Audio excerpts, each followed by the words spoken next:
Како што најавивме по рекламите, време и за вестите.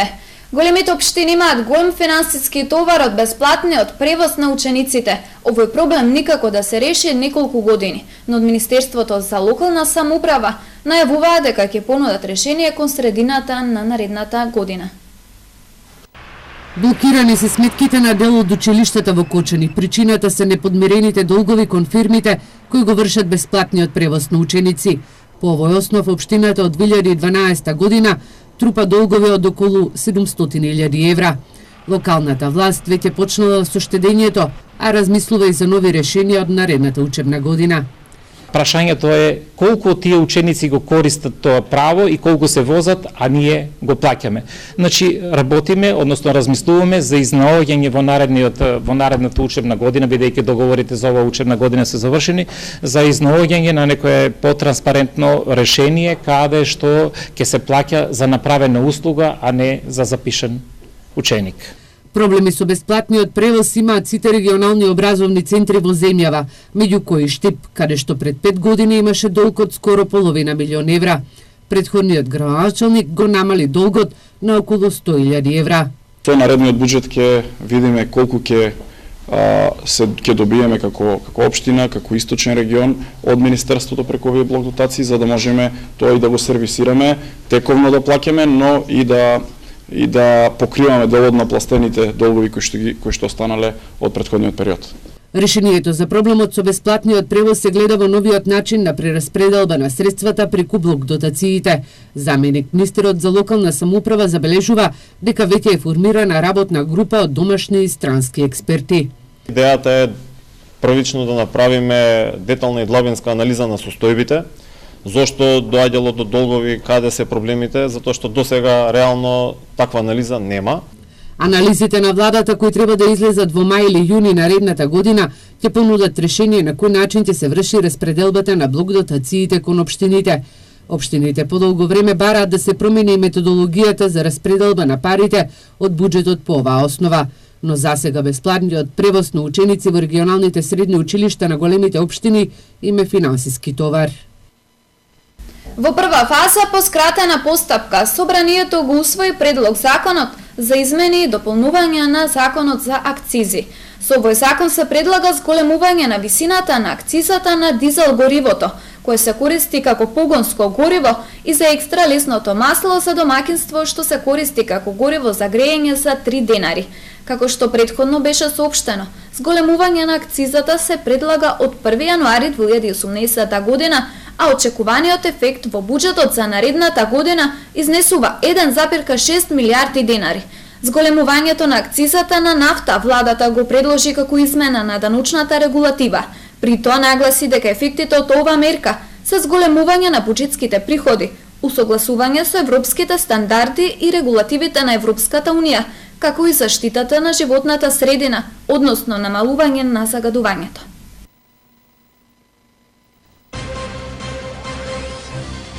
Од 27 земјоделци кои аплицираа на мерката Млад земјоделец, средства за да отпочнат свој бизнис и неповратни 10.000 евра ќе добијат 16 земјоделци.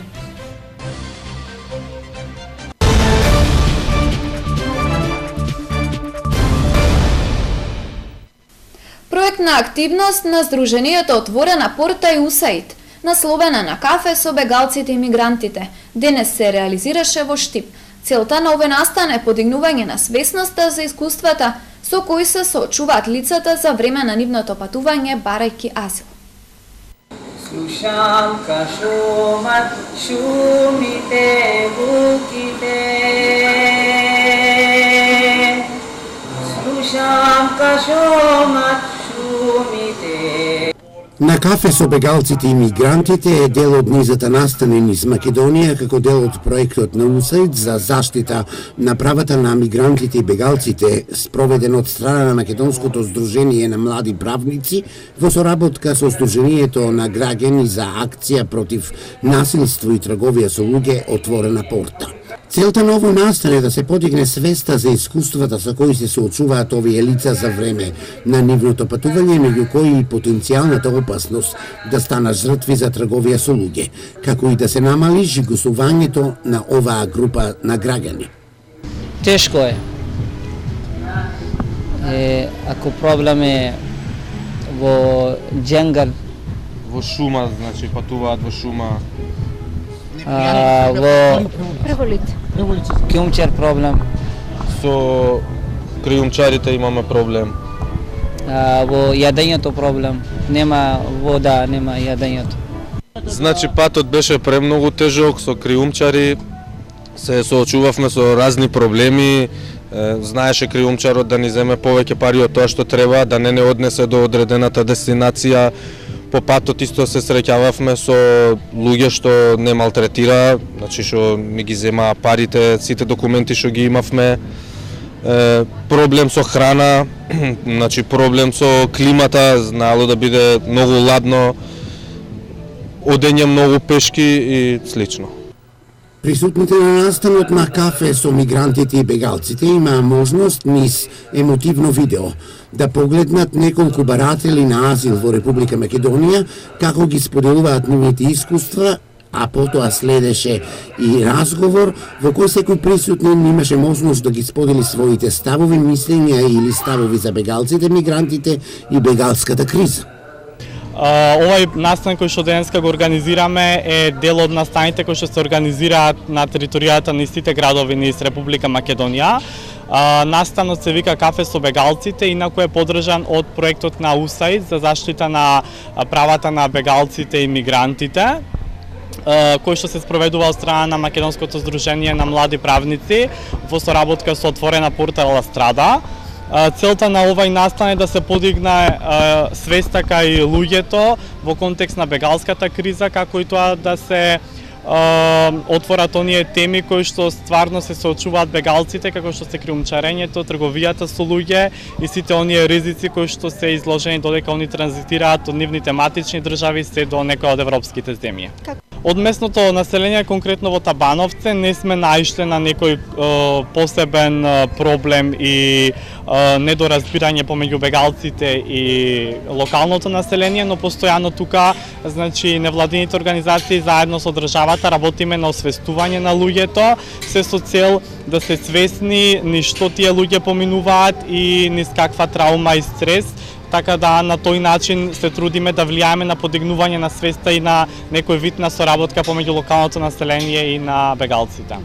Во Република Македонија во моментот десетина лица мигранти и бегалци бараат азил. Инаку заклучокот е дека овие лица не сакаат да останат во Македонија. Повеќето сакаат својата иднина и убав живот да го продолжат во развиените европски земји.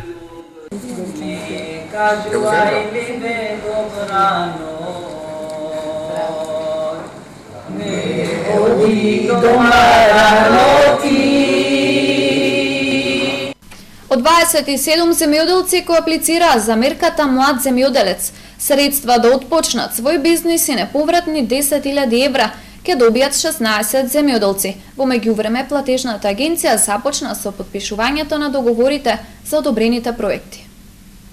16 од пристигнати 27 проекти на млади земјоделци во Штипско ја добија поддршката за нивна реализација. Платежна агенција веќе го има списокот за поддржаните проекти и ги повика апликантите да склучат договор. Финансиската поддршка од државата за отпочнување на земјоделска дејност се неповратни 10.000 евра. Затоа интересот за оваа мерка од програмата за рурален развој и годинава беше голем. Секоја година ги имаме ова програма, значи млад земјоделец, поддршка на млад земјоделец, така да секој пат и интересот е голем за овој млад земјоделец. Значи во бројки кажано за нашите работни единица, млад земјоделец имаме изработено 46 апликанти, исклучиво за набавка на механизација и припушта механизација, додека другите се за останатиот дел кој е во програмата. Во регионот за оваа мерка конкурираат 46 млади земјоделци, но најмногу од Штипско и Карбинско. Лани за мерката финансиска помош и отпочнување на земјоделска дејност се пријавија 52 млади земјоделци, а ја добија само 2. Во 2015 платежна агенција ги одобри сите 8 проекти на толку млади земјоделци кои аплицираа за свое земјоделско стопанство. Само со физичка активност може да се избориме со злото на 21. век, сметаат просветните работници. Постојаното седење пред компјутер и играњето на видеоигри се причина се поголем број од децата да се затворат во себе и да не комуницираат со своите врсници. Модерното време си го зема данокот. Се поголем е бројот на деца кои имаат проблеми со комуникацијата. Новата технологија, видеоигрите и компјутерите се причина за децата се повеќе да се затвараат во себе, е ставот на просветните работници. Тие се изолираат од околината, но и од своите пријатели и врсници. Модерниот начин на живот ги затвара децата во собствен бокс, во собствена кутија, каде што тие немаат никаков допир со реалноста, ако тргнеме со врсниците, а потоа со останатите. Постојаното играње видеоигри се причини за зголемениот процент на деца кои имаат проблеми со дебелината и видот. Според истражувањата, децата во Македонија се втори по дебелина во Европа. Најголем број на дебели деца се јавуваат во 3 и 7 оделение, покажуваат систематските прегледи. Според професорите, треба уште многу да се работи за да се промени општото мислење поврзано со физичката активност. Од тој аспект, седејќи цел ден пред компјутер, играјќи на тие нови игри кои денеска ги измислуваат програмерите, на некој начин детето се затвара во сопствениот свет. Неговата мускулатура атрофира. Се создава можност за разни деформитети. Светската статистика покажува дека во Америка живее најдебелата нација. Гостен во неделното интервју на Радио Слободна Европа е министерот за надворешни работи на Република Македонија Никола Димитров. Господин Димитров, колку е Македонија близко до компромис околу името со Грција? На овој проблем се работи во Њујорк, во Атина, во Скопје, еве гледаме сега и во Брисел. Знаете, компромис значи кога не добивате тоа што најмногу го посакувате, кога има известна одстапување од идеалното решение за двете страни. Подразбира исчекор од двете страни и бидејќи сме во Европа во 21 век, компромис е единствено можен ако двете страни можат да излезат од проблемот со исправена глава. Тоа значи дека клучните грижи на Македонија и клучните грижи на Грција треба да бидат покриени. Во продолжение следува известување од Бобо Комерц. Се известуваат жителите на населбите Македонка, Балканска и село Чардаклија, дека поради тековно одржување на водоводната мрежа ќе има прекин во водоснабдувањето во недела на 26 ноември 2017 година од 5 часот па се до завршување на работата, се вели во известувањето од Бобо Комерц.